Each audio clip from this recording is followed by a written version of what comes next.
Nestled in the heart of Pennsylvania's coal country lies a hidden gem, the Tamaqua Area Museum.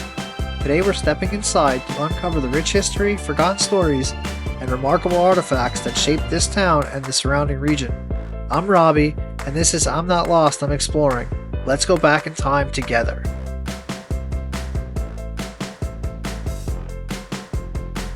Tamaqua was first settled in 1799 by Burkhart Moser and John Kirshner at the confluence of the Panther Creek and the Little Schuylkill River. What began as a modest sawmill town soon exploded after anthracite coal was discovered in 1817, transforming Tamaqua into a major hub in Pennsylvania's coal region.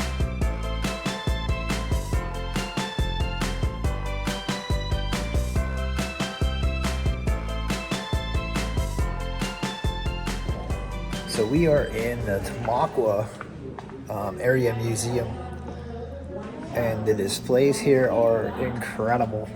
So right now I am in an old kitchen and I mean they have all the utensils, they have the old sinks, they have a piece of steak. Let me turn you guys around. So here are the old utensils, pretty cool. And then a sink, the old stove, I don't know if that's any good anymore, cast iron pot. Always looking for one of them. Old washer. The twins. Pretty cool.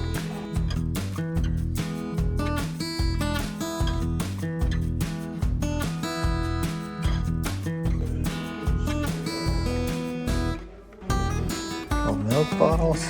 Different dairies from Tamaqua area. If you're a history buff and you're into researching the Molly Maguires, Tamaqua has some amazing pieces of artifacts.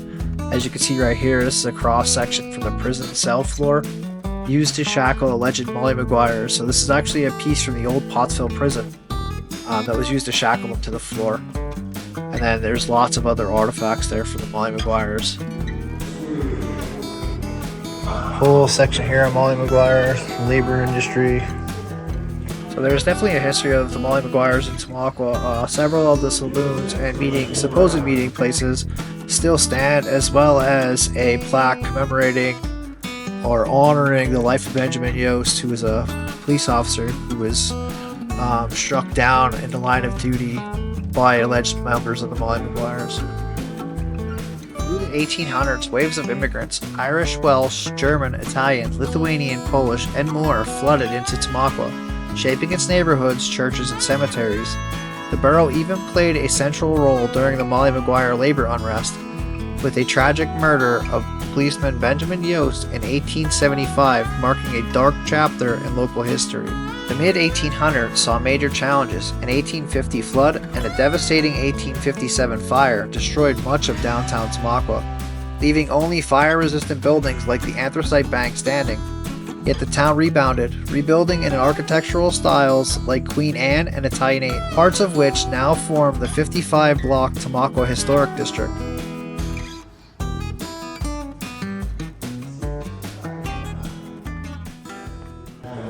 So another cool thing about the museum here is at one point it was actually a bank.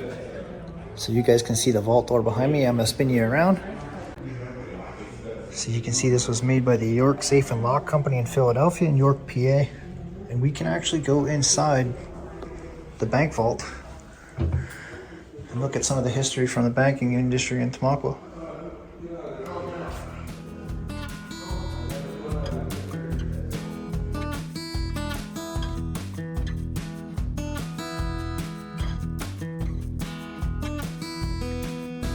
The Tamaqua Area Museum is more than just a collection of old items. It's a time capsule of coal region heritage. Here you'll find everything from 19th century photographs and tools used in the local mines to rare artifacts from Tamaqua's earliest days. Each room tells a new story, from everyday life in a bustling coal town to the role Tamaqua played in America's industrial rise. The museum is run by the Tamaqua Historical Society, a passionate group of volunteers dedicated to preserving the town's legacy for future generations. Whether you're into railroads, industry, military history, or just love old buildings and small town charm, this place has something for you.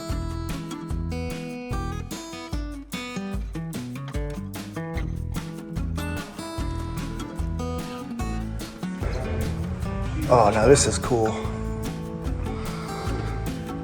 That bar is incredible.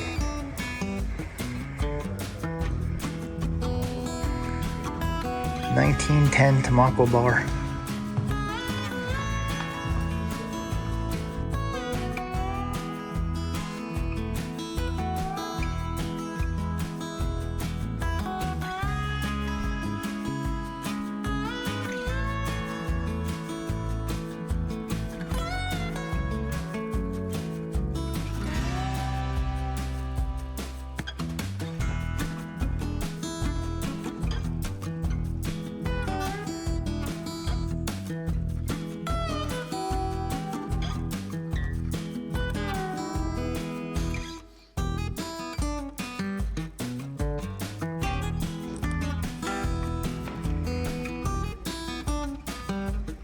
Just happen to know this guy right here.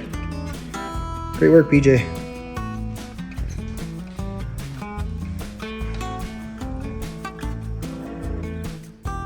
Tamaqua's iconic 1874 Italianate train station once hosted over 40 passenger trains daily, cementing the town's status as a vital railroad hub in the Anthracite region. The line itself, started in 1829, is one of America's oldest coal railroads still operational today.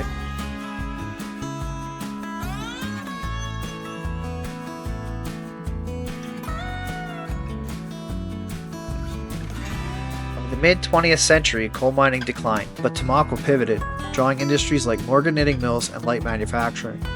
When the train station was at risk of demolition in the 1980s, the Save Our Station group raised $1.5 million and restored it by 2004. Now functioning as a restaurant, visitor center, and even featured on the U.S. postage stamp in 2023.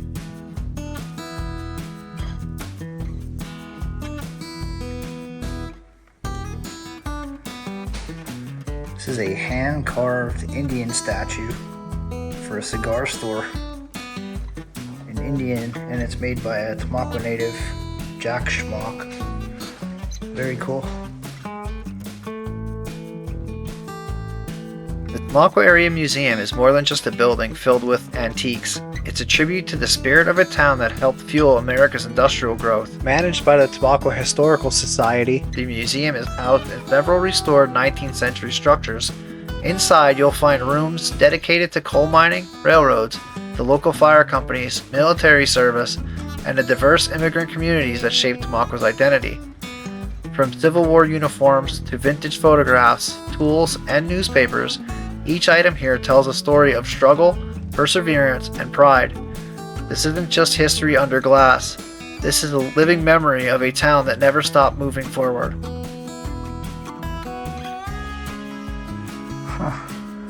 Corncob pipe.